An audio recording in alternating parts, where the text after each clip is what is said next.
జై భీమ్ అందరికీ. జై భీమ్ నినాదం మనందరి గుండె చప్పుడు. జై భీమ్ ఆశయం సబ్బండ కులాల సబ్బండ వర్ణాల త్యాగ ఫలితం.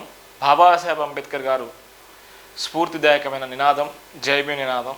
జై భీమ్ నినాదం అంటే ఆత్మగౌరవంగా బతికేటువంటి నినాదం, అందరూ బాగుండాలని చెప్పేటువంటి నినాదం, అందరూ సుభిక్షంగా సంతోషంగా సబ్బండ కులాలు సబ్బండ జాతులు ఒకే నినాదంతో కుల మత భేదం లేకుండా అందరూ ఒకే విధంగా ఉండాలని ఆశించేదే జై భీమ్ నినాదం.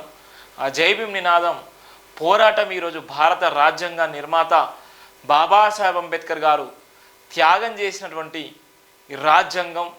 ఈరోజు దేశ ప్రధాని 400 సీట్లు వస్తే రాజ్యాంగాన్ని మార్చేస్తాం, రాజ్యాంగాన్ని మార్చడం మా హక్కు అని చెప్పినటువంటి ఎంపీలు, రాజ్యాంగం ప్రమాదాలు ఉందని తెలిసినటువంటి అనేక మంది ప్రతిపక్ష పార్టీలు, రాజ్యాంగాన్ని మార్చేస్తాం, ఆ రాజ్యాంగం ప్లేస్లో మనుస్మృతి రాజ్యాంగం తీసుకొస్తాం అని 2001 నుంచి వాజ్పేయి ఆధ్వర్యంలో జరిగినటువంటి ఒక కమిటీ అనేక సందర్భంలో రాజ్యాంగం గురించి ఎన్నో అవాకులు చెవాకులు పిలిచినటువంటి బీజేపీ హయాంలో ఉన్నటువంటి బీజేపీ పెద్దలు ఈరోజు వాళ్ళందరికీ ఒక దిక్సూచిగా చెప్పొచ్చు.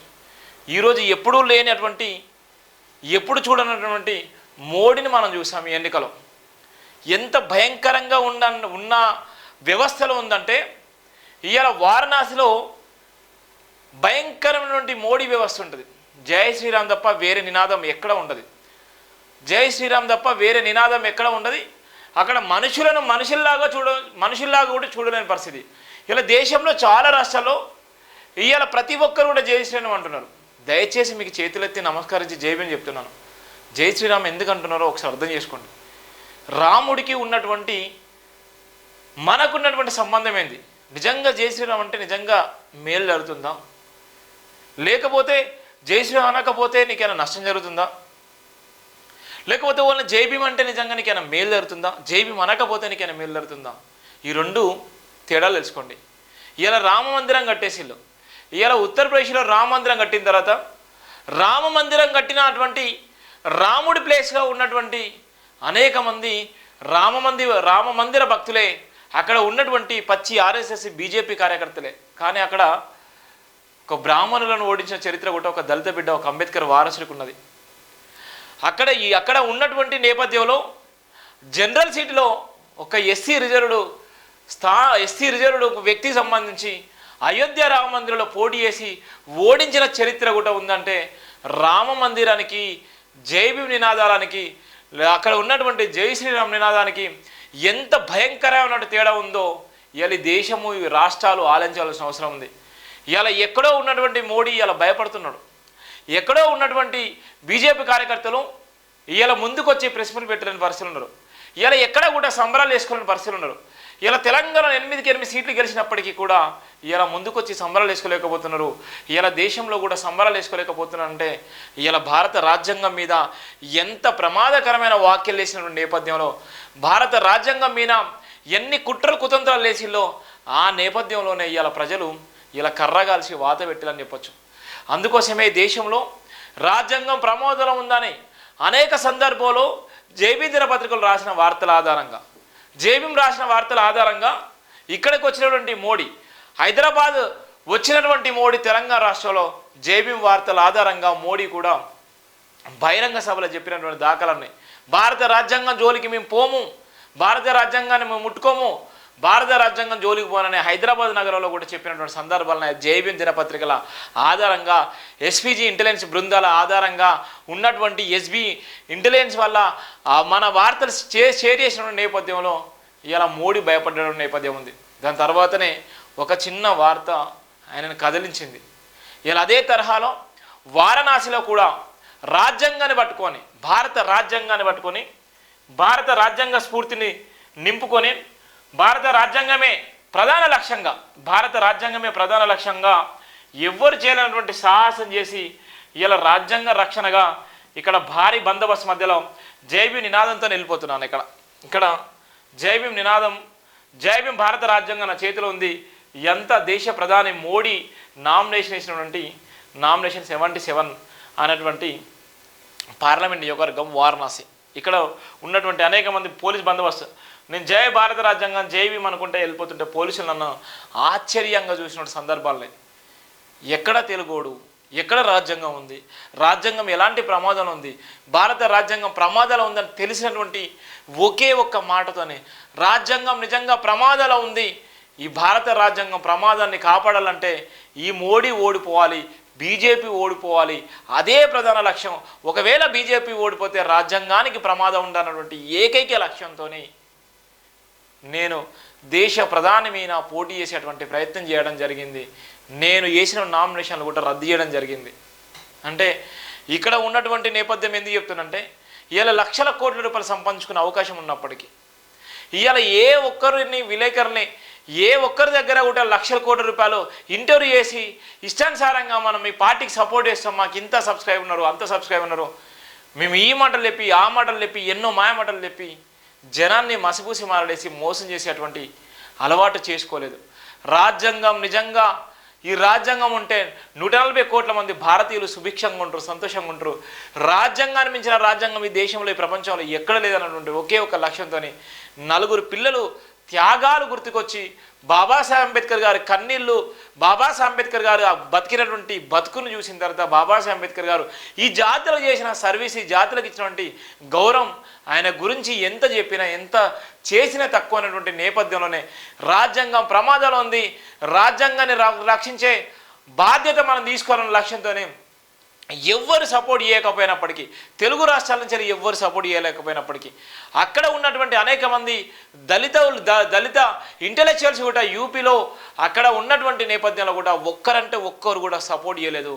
అక్కడ ఎవ్వరు కూడా ముందుకొచ్చి కూడా సపోర్ట్ చేయని పరిస్థితిలో నా వెంట నిలబడ్డ అనేక మంది అడ్వకేట్లు వీళ్ళందరూ నా వెంట నిలబడి నన్ను సెర్చ్ చేసి గూగుల్లో నా గురించి వెతికి గూగుల్లో అనేక విషయాల గురించి పరిశీలించి నా వార్తలను చూసి మనం చేసేటువంటి కమిట్మెంట్ ఉన్నటువంటి క్యారెక్టర్ చూసి వీళ్ళందరూ నా కోసం ఫిదాయిలు నన్ను ఇప్పటికి కూడా ఫాలో అవుతున్నారు. మేము ఇక్కడ ఉన్నాం కానీ మాకు ఎవరు కూడా సపోర్ట్ చేయలేదు. ఇలా మేము ఇంత హైకోర్టు అడ్వకేట్లో ఉన్నాం, ఇక్కడ మంచి సుప్రీంకోర్టు అడ్వకేట్లుగా ఉన్నాం, ఇవాళ నువ్వు చేసేటువంటి ప్రయత్నం చాలా గొప్పది అని నా వెంట సుమారుగా 100 మంది అడ్వకేట్లు నా వెంట నిలబడి అక్కడ వాళ్ళ ఆధార్ కార్డులు, ఓటర్ ఐడీలు ఇచ్చేసి వాళ్ళ ఐడెంటిఫై చేసుకున్నటువంటి నేపథ్యంలో వారణాసిలో ఉన్న అనేక మంది నా వెంట నిలబడ్డారు. నా కోసం గలమెత్తిల్లో వీళ్ళందరూ, వాళ్ళు ఎవరికి నాకేం సంబంధం లేదు. వాళ్ళకి చెప్పిన ఒకే ఒక మాట, రాజ్యాంగం ప్రమాదంలో ఉంది, ఈ రాజ్యాంగం చాలా ప్రమాదాలు ఉంది, మోడీ ఓడిపోతేనే రాజ్యాంగానికి రక్షణ ఉంటుందన్న నేపథ్యంలో భారత రాజ్యాంగాన్ని పట్టుకొని జై భీమ్, జై భారత రాజ్యాంగం వర్ధిల్లాలి, జోహార్ బాబాసాహెబ్ అంబేద్కర్ నినాదాలతోని వారణాసిలో నామినేషన్ వేసే సందర్భాలున్నాయి.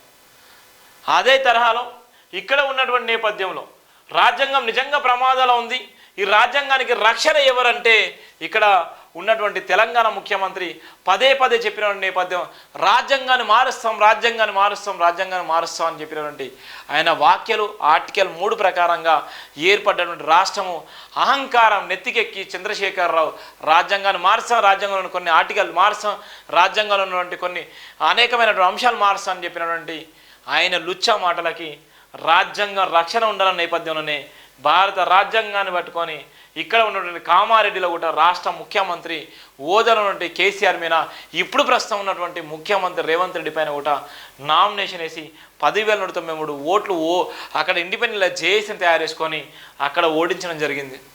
రాజ్యాంగం ఎక్కడైతే ప్రమాదాలు ఉంటుందో, రాజ్యాంగం ఎక్కడైతే ప్రమాదానికి ఇబ్బంది కలుగుతుందో, రాజ్యాంగం నిజంగా మార్చాము, రాజ్యాంగం గురించి అనుచిత వ్యాఖ్యలు చేసేటువంటి అనేక మందికి ఇది ఒక ఉదాహరణ మాత్రమే. దయచేసి చాలామంది చెంచాలు ఉన్నటువంటి ఎస్సీలు, చెంచాలుగా ఉన్నటువంటి ఉద్యోగస్తులు, చెంచా యుగంలో బతుకుతున్నటువంటి అనేక మంది దళితులు ఇవాళ మీరు బుద్ధి తెచ్చుకొని ఇవాళ నీ బతుకు ఈ జన్మకు మాత్రం నీ బతుకు, ఈ జన్మకు మాత్రం నీకు బాబాసాహెబ్ అంబేద్కర్ గారు పరిచయం అయిండు, ఈ జన్మకు మాత్రం బాబాసాహెబ్ అంబేద్కర్ రాజ్యాంగంలో బతుకుతున్నావు అని ఒక్కటికి 2 సార్లు గుర్తు చేసుకుంటూ ఆయన కోసం నిజంగా త్యాగం చేయి. ఆయన పడ్డటువంటి కష్టాలు నువ్వు పడకుండా నువ్వు ఇలా బెంజి కార్లో, BMW కార్లో, ఆడి కార్లో ఇవాళ ఉన్నటువంటి అనేకమైనటువంటి కార్లు విలాసవంతమైన జీవితం గడుపుతున్నావు. బాబాసాహెబ్ అంబేద్కర్ గారు విలాసవంతమైన జీవితాన్ని గడపలేదు. బాబాసాహెబ్ అంబేద్కర్ BMW బెంజిలో రేంజ్లో వాళ్ళ కలగలేదు. బాబాసాహెబ్ అంబేద్కర్ గారు పదవులు అనుభవించలేదు, పదవులు కూడా తృణప్రాయంగా వదిలేసుకున్నటువంటి వ్యక్తి. 4 పిల్లలు చనిపోతున్నప్పుడు కూడా ఈ దేశం బాగుండాలని ఆలోచించినటువంటి వ్యక్తి ఇవాళ ఆయన గురించి ఇవాళ చెప్పలేనటువంటి దద్దమ్మలు ఉన్నారు. ఇవాళ ఓటుకు అమ్ముకునేటువంటి నేపథ్యం ఉంది. ఇవాళ నిజాయితీగా పనిచేసేటువంటి జైభీం టీవీకి ఇలా మీరు సహాయం చేయలేని పరిస్థితులు ఉన్నారు. జైభీం టీవీని ఇలా మొయ్యలేని పరిస్థితులు ఉన్నారు. జైభీం టీవీ ఆశయాన్ని కూడా ఇవాళ నీ సొంతంగా కూడా చెప్పుకోలేని పరిస్థితులు ఉన్నావు. ఇవాళ నీ కులం మతం పేరు చెప్పుకొని రాజకీయాలు వేసేటువంటి చెంచాలు ఉన్నారు. ఇవాళ ఉన్నటువంటి మాకంటూ ఒక టీవీ ఛానల్ ఉంది. మా ఆత్మగౌరవం కోసం నినాదాన్ని ఇవాళ ప్రపంచ స్థాయిగా దేశ స్థాయిగా తీసుకెళ్లేటువంటి నినాదం ఉంది అని ఇవాళ గర్వంగా చెప్పుకోలేని పరిస్థితిలో ఉన్నారు. ఇవాళ దళిత సమాజం ఎక్కడైతే కుక్కకు బిస్కెట్ ఆశ ఉంటుందో ఆ బిస్కెట్ తిని ఎన్ని రోజులు బతుకుతారు, ఆ బిస్కెట్లు తిని ఎన్ని రోజులు నీ కుటుంబాన్ని నువ్వు ఎన్ని రోజులు బతుకుతావు అనేటువంటి ఆలోచన ఉంది. ఇవాళ రాజ్యాంగం ఎంత ప్రమాదంలో ఉందని నేపథ్యంలో ఇవాళ కామారెడ్డిలో రాజ్యాంగాన్ని పట్టుకొని ఇలా ప్రమాణ స్వీకారం చేసి రాజ్యాంగాన్ని పట్టుకొని అక్కడ ఉన్నటువంటి ఆర్ఓ గారి అక్కడ ఉన్న కలెక్టర్ల ముందు రాజ్యాంగాన్ని పట్టుకొని ప్రమాణ స్వీకారం చేయడం జరిగింది. అక్కడ ఉన్నటువంటి భగవద్గీతనో లేకపోతే బైబులో ఇంకేదో తీసుకోలేదు. రాజ్యాంగమే ఈ దేశానికి మొదటి అక్షరం. రాజ్యాంగమే ఈ దేశానికి ఒక దిక్సూచి. రాజ్యాంగం లేకపోతే ఈ వ్యవస్థ లేదు. రాజ్యాంగం లేకపోతే సబ్బండ కులాలు లేవు, సబ్బండ వర్గాలు లేవు. ఇక్కడ ఉన్నటువంటి ప్రజాస్వామ్యము లేనే లేదు. రాజ్యాంగాన్ని మించింది ఏది లేనటువంటి ఒకే ఒక లక్ష్యంతో రాసినటువంటి బాబాసాహెబ్ అంబేద్కర్ గారి సాక్షిగా రాజ్యాంగాన్ని పట్టుకొని వారణాసిలో పోటీ చేయడం జరిగింది. కామారెడ్డిలో పోటీ చేయడం జరిగింది. వరంగల్ ఎంపీగా కూడా నామినేషన్ సందర్భంలో ఇదే భారత రాజ్యాంగాన్ని పట్టుకొని కూడా నేను నామినేషన్ సందర్భాలనే. ఇది ఒక కొత్త చరిత్ర. చాలా వరకు నామినేషన్ ఇస్తారు. ఎందుకోసం నామినేషన్ ఇస్తారో అర్థం కాదు. ఏ ఆశయం కోసం ఇస్తారో నామినేషన్ ఇస్తారో అర్థం కాదు.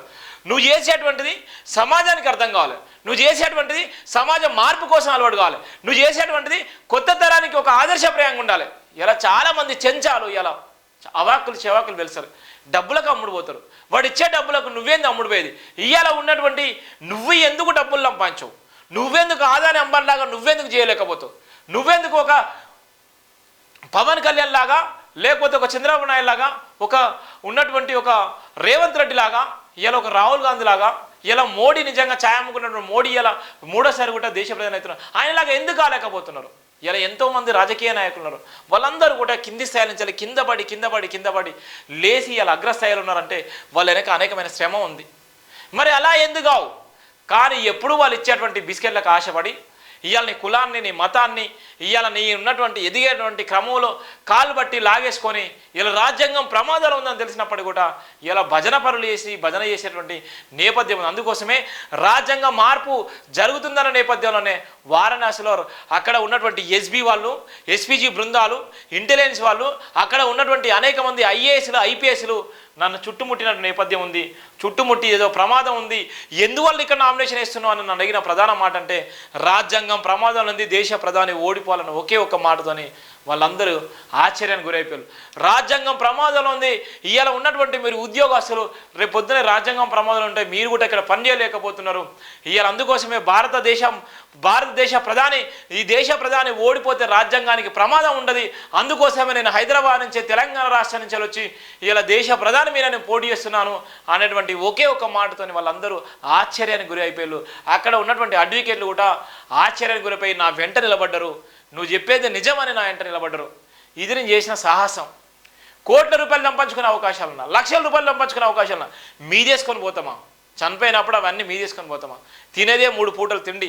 ఆ 3 పూటల తిండి కూడా మనుషుల జీవితాలు రక్తంలాగా తాగేసి ఎవడికో అమ్ముడు పోయి ఎవడో వ్యక్తిత్వం కోసం నువ్వు దిగజారిపోయే విధంగా ఇలా జాతిని తాకట్టు పెట్టే అటువంటి నాయకులు ఉన్నంతకాలం తెలుగు రాష్ట్రాలు ఇంకెప్పుడు బాగుపడతాయి? ఎప్పుడు నీకు రాజ్యాధికారం వస్తుంది? ఎప్పుడు నువ్వు బాగుపడతావు? నువ్వు ఎప్పుడు ఇవాళ ఈ సమాజానికి మేలు చేసినావు? నీ వల్ల నిజంగా సమాజం ఎంతవరకు బాగుపడుతుంది? ఎంతవరకు నిజంగా ఈ సమాజంలో ఒక ఎమ్మెల్యేను, ఎంపీని, ఐఏఎస్లను, ఐపీఎస్లను, గొప్ప గొప్ప వ్యక్తులను ఎంతమందిని తయారు చేసావు? ఇలా బాబాసాహెబ్ అంబేద్కర్ రాజ్యాంగం వల్ల అనేక మంది దేశాలే బాగుపడ్డాయి, ప్రపంచాలే బాగుపడ్డాయి. అది ఒక బాబాసాహెబ్ అంబేద్కర్ వల్ల, ఒక కాన్సీరామ్ వల్ల రాజ్యాంగం అంటే ఏంది, రాజ్యాధికారం అంటే ఏంటి అని ఆయన చూపించిన దాఖలాలు ఉన్నాయి. ఇవాళ అలానే బాబు జగజ్జీవన్ ఇవాళ అనేక మంది ఇవాళ ఉద్యోగస్తులు చేరిళ్ళు. ఇవాళ రైల్వేలో ఇవాళ అనేక మంది అనేక రకాలుగా ఉన్నారు. ఇవాళ మనం ఏం చేస్తున్నామంటే భజన చేస్తున్నాం. ఎక్కడ నెగ్గాల్లో తేలక, ఎక్కడ ఉండల్లో తెలియక ఇవాళ మన జీవితాలను పరంగా పెట్టి ఇవాళ అమ్ముడు పోయేటువంటి పరిస్థితి ఉంది. ఇప్పటికైనా కళ్ళు తెరిచి ఆలోచించండి. ఇది మన నినాదం. ఇది మన ఆశయం, దీని మించింది ఏం లేదు. నువ్వెంత పెద్ద తోపైనా, నువ్వెంత పెద్ద స్థాయిలో ఉన్నా, ఇలా కేంద్ర మంత్రి పిఎం స్థాయిలో ఉన్నా నిన్ను దళితులుగా చూస్తారు. నీ కులాన్ని నిన్ను ఎప్పటికీ వెంటాడుతూనే ఉంటుంది. నువ్వు ఏ స్థాయిలో ఉన్నా, ప్రపంచంలో ఏ స్థాయిలో ఉన్నా, ఈ ప్రపంచ కుబేరుడు అయినా నిన్ను మొట్టమొదటిసారి వెతికేది గూగుల్లో నీ క్యాస్ట్ మాత్రమే, నీ కులాన్ని మాత్రమే వెతుకుతారు, నీ వ్యక్తిత్వాన్ని మాత్రమే వెతుకుతారు, నీ జాతిని మాత్రమే వెతుకుతారు. దానివల్ల నువ్వేం చేసేది ఏముండదు. బాబాసాహెబ్ అంబేద్కర్ గారు దళితులు అనేటువంటి నేపథ్యంతో దళితులకే అంకితం చేసిళ్ళు. బాబాసాహెబ్ అంబేద్కర్ గారు దళితుడు కాదు కదా. బాబాసాహెబ్ అంబేద్కర్ గారు అందరి వాడు. బాబాసాహెబ్ అంబేద్కర్ అందరి పక్షాన కొట్లాడిన వ్యక్తి. బాబాసాహెబ్ అంబేద్కర్ గారు అన్ని వర్గాలకు న్యాయం చేసిన వ్యక్తి. బాబాసాహెబ్ అంబేద్కర్ ఓన్లీ దళితుల కోసం చేయలేదు, కానీ బాబాసాహెబ్ అంబేద్కర్ గారిని ఒక ముద్ర వేసిళ్ళు, ఆయన దళితుడు అనే ముద్ర. ఇవాళ ఎంతకాలం బాబాసాహెబ్ అంబేద్కర్ గారికి తప్పలేదు. ఆ సందర్భంలో ఇప్పటికైనా కళ్ళు తెరిచి ఆలోచించండి. ఇప్పటికైనా మనువాదం ఎంత భయంకరంగా ఉందో, ఇప్పటికైనా రాజ్యాంగం ఎంత ప్రమాదాన్ని చలి ఏ విధంగా ఉందో ఇప్పటికైనా వీడియోలు షేర్ చేయండి. ఇది నా ఆవేదన మాత్రమే. ఇది జైభీం టీవీ ఆవేదన. జైభీం టీవీ పడుతున్నటువంటి జస్టిస్ కోసం చేసేటువంటి పోరాటం, ఇవాళ ఉన్నటువంటి పవర్ ఆఫ్ పీపుల్ కోసం నిలబడ్డటువంటి జైభీం దినపత్రిక, స్ట్రగుల్ ఫర్ జస్టిస్ కోసం నిలబడ్డటువంటి జైభీం టీవీ, ఈ రెండు నినాదాలు ఈ దేశాన్ని ఇలా కదిలించేటువంటి నేపథ్యం ఉంది, ప్రపంచాన్ని కదిలించే నేపథ్యం ఉంది. ఇలా అనేక మంది గుండె చప్పుడుగా ఉన్నటువంటి నేపథ్యం ఉంది. ఇలా అనేక మంది ఉద్యోగస్తులకు మేము ఉన్నామనే భరోసా ఉంది. అనేక మంది బడుగు బలైన వర్గాలకు మేము ఉన్నామని చెప్పేటువంటి నినాదం జైభీం నినాదాన్ని ఇవాళ మీకు ముందుగా చెప్పేటువంటి నినాదం ఉంది. అందుకోసమే ఇవాళ ఉన్నటువంటి జైభీం నినాదం ఎంత పెద్ద సాహసం చేసిందో, జైభీం ఆశయం ఎంత బలంగా ఉందో చెప్పడానికి ఈ ప్రధాన వార్త కూడా రాయడం జరిగింది. ఇలా రామోజీ గ్రూప్ ఆఫ్ పెట్టుకొని ఇలా లక్షల కోట్లు సంపాదించుకున్నాడు. ఇలా ఒక వెలిగినటువంటి రామోజీరావు ఇలా ఏమైపోయిందంటే అస్తమించిండు.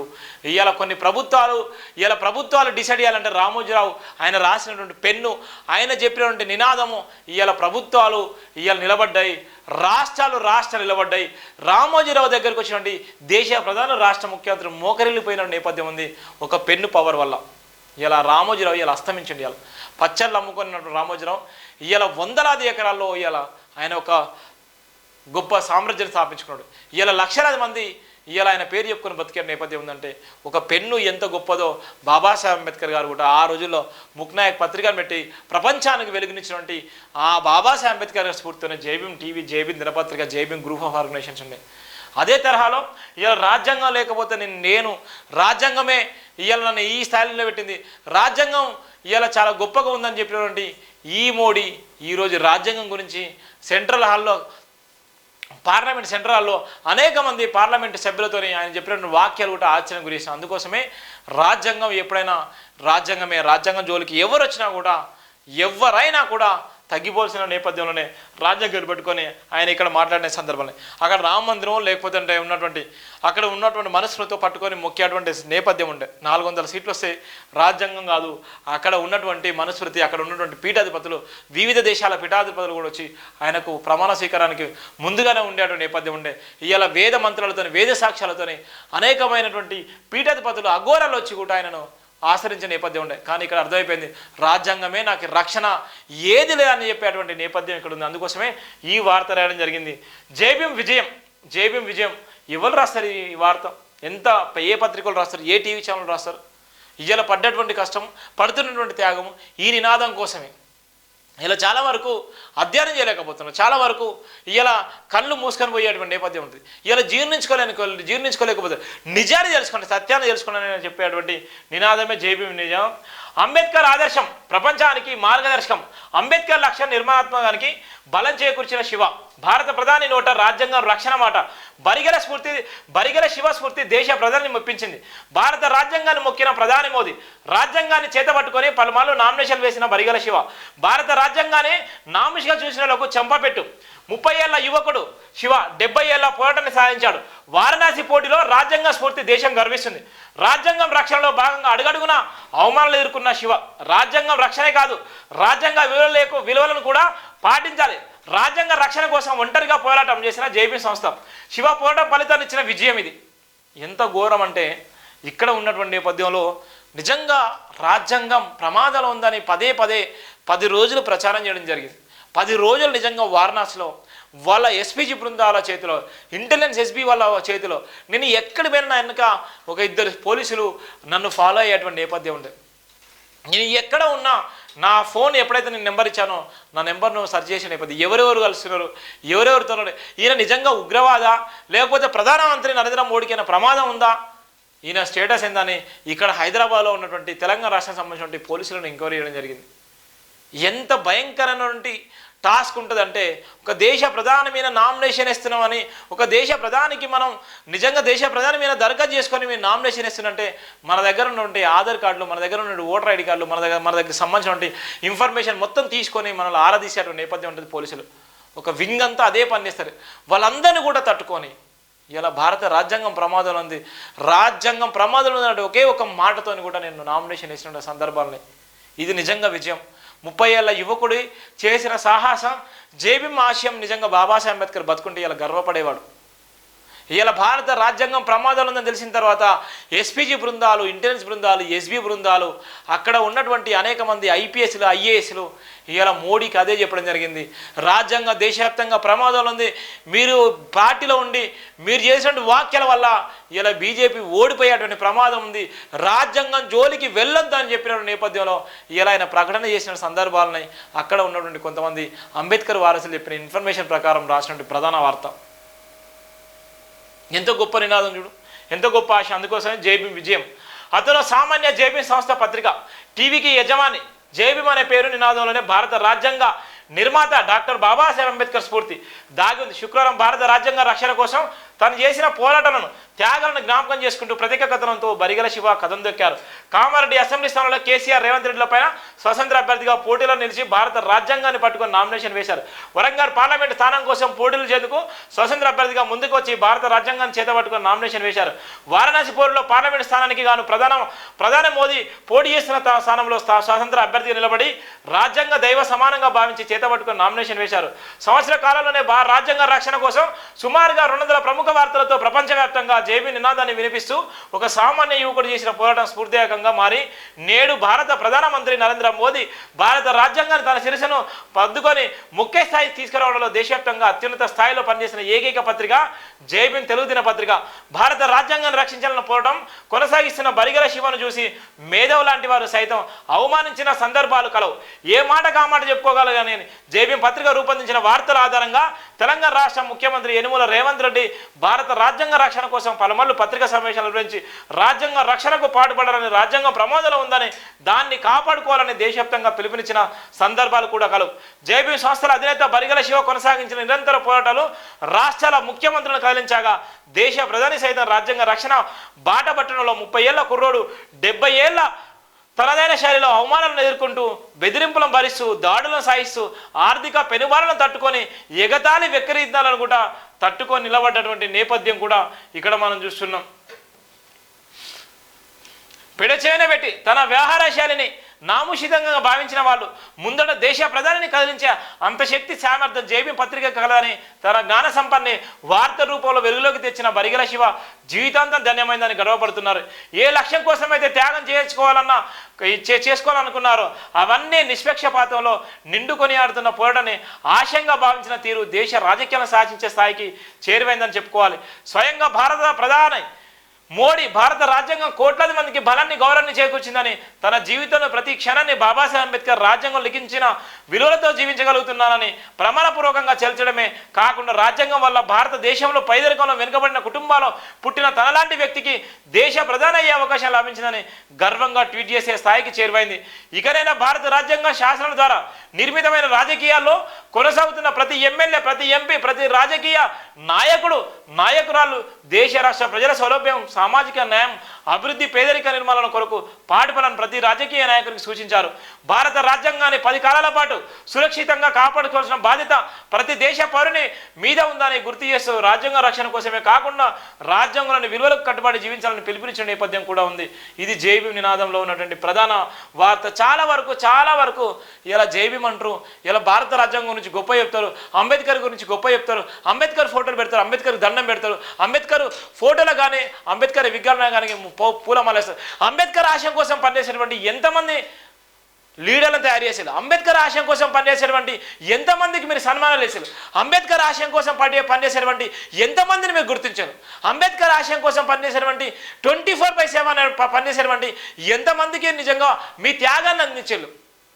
ఇవాళ జేబీ నినాదం పెట్టుకొని ఇలా అదుపేరు గారు పోటీ చేసేటువంటి శివకి ఎంతమంది సాయం చేసేళ్ళు, ఎన్ని లక్షల మంది సాయం చేసేళ్ళు, ఎంతమంది వెన్నంటున్నారు, ఎంతమంది నిజంగా ఆయన ఆశయాన్ని ఇవాళ భుజస్కంధాలపై మోస్తున్నారు, ఎంతమంది నిజంగా పేబ్యాక్ స్టడీ చేస్తున్నారు, ఎంతమంది ఆర్థిక సాయం ఇవాళ ఉన్నటువంటి యాడ్స్ రూపంలో కానీ ఇలా ఆర్థిక వనరులు సమకూర్చి ఇవాళ ఎంతమంది ఆదుకున్నారు, ఎంతమంది ఇలా శివ వెంట నిలబడ్డారు. ఏం చేస్తున్నాం ఇవాళ మనం? ఏదంటే ఇవాళ ఎక్కడన్నా జావాని మంచిగా ఉంటే దగ్గరకు వస్తాం, మంచిగా లేకపోతే దూరం వెళ్ళకూడతాం అనేటువంటి నేపథ్యం ఉంది.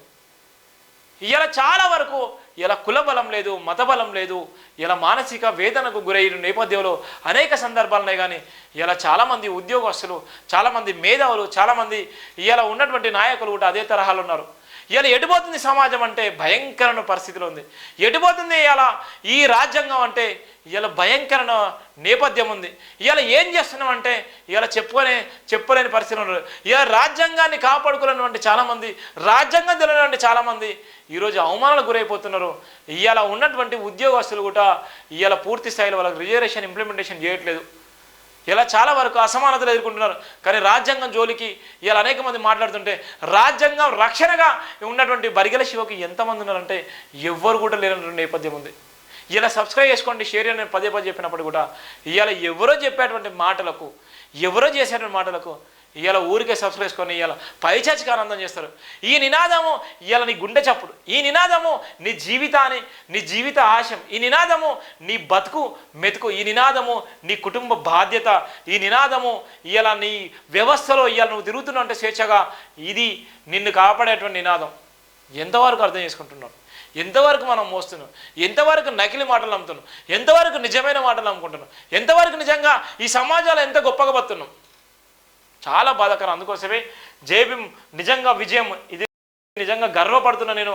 ఒక దేశ ప్రధాని సైతం కూడా రాజ్యాంగాన్ని పట్టుకొని ఇవాళ రాజ్యాంగం లేకపోతే నేను లేనన్నటువంటి మాటలు చెప్తున్నాం. ఇవాళ చాలామంది ఈ దేశ ప్రధాని క్యాబినెట్లో రామ్దాస్ అత్వాలే లాంటి వ్యక్తులు ఉన్నారు, చాలామంది ఎస్సీ సంబంధించిన వ్యక్తులు, చాలామంది ఇవాళ ఉన్నటువంటి రాజ్యాంగాన్ని గౌరవించేటువంటి అనేక మంది ఎస్సీ షెడ్యూల్ కులాలకు సంబంధించిన మంత్రులు, ఎంపీలు, ఎమ్మెల్యేలు ఉన్నారు ఆయన కింద పనిచేసేవాళ్ళు. కానీ ఎవ్వరు కూడా సాహసం చేయలేదు.